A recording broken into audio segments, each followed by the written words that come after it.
You know, when you look at our service members and Marines and airmen, I mean, a lot of these individuals join the service because it's something bigger than themselves. And to be reconnected to that idea of living for something bigger and greater than yourself, to be plugged back into that is healing. Mm-hmm. So, yeah, so many of my friends are struggling, and I just think, you know, if they had someone to lean on, you know, and a lot of them don't even go near the PTSD and the, you know, and when I try to tell them, you know, that how I've gotten help, because I'm probably the most normal out of all of them, you know, to be honest with you. Most healed. The most healed. You know, if they just had someone to lean on or to bring them in, I would say, to the fold, or just make them feel a part of something again, part of a community. My buddy, who's doing the best out of all of them that I've talked about, you know, he's a police officer now, so he's actually part of something, part of a community.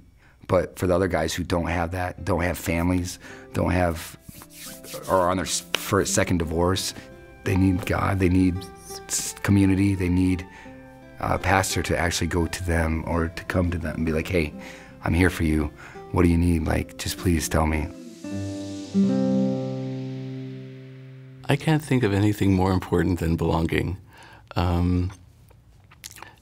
Being social animals, we desperately need other people to live our lives.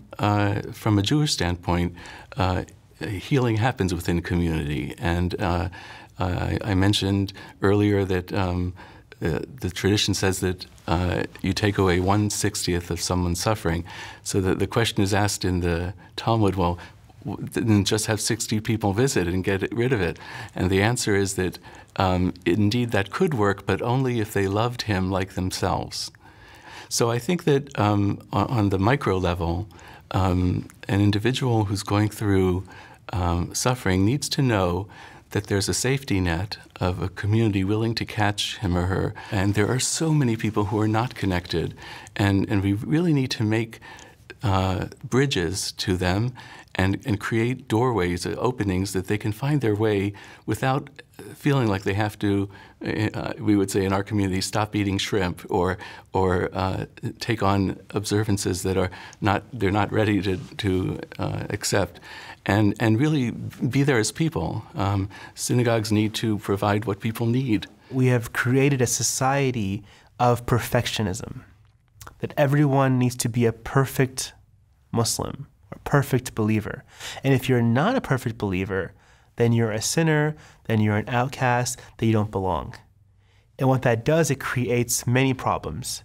It creates the anxiety and the fear of being judged. I'm not good enough. I'm isolated from the community. I can't be part of them because I'm not a perfect Muslim. I can't go to the mosque because I don't pray 5 times a day. I can't go to the Muslim Student Association because I don't have a long enough beard or I don't cover my hair. I think we focus a lot on the fear of God and God's wrath. But you know, I think as chaplains, we're supposed to reframe that. Almost every part of the Quran, which we call a surah, every surah of the Quran begins with, in the name of God, the most gracious, the most merciful, right? So if someone is scared about being judged, then you say, look, the Prophet Muhammad himself said every son of Adam commits errors, but God loves those who come to him with their sins.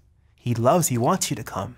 As much as we lie to ourselves about how good we are, I think there is a deeper still sort of an awareness, a soul-haunting question, really, that says, if you really knew me, where I don't let people go, if you really knew me, I don't think you'd be wanting to have a conversation with me. The gospel turns that on its head, because the truth of the gospel is that you belong even before you knew that there was something to belong to. It's not something you earn. So the question of belonging is the foundation upon which, well, we have to keep coming back to that. And especially for people who are prone to live in the face of their shame and self-doubt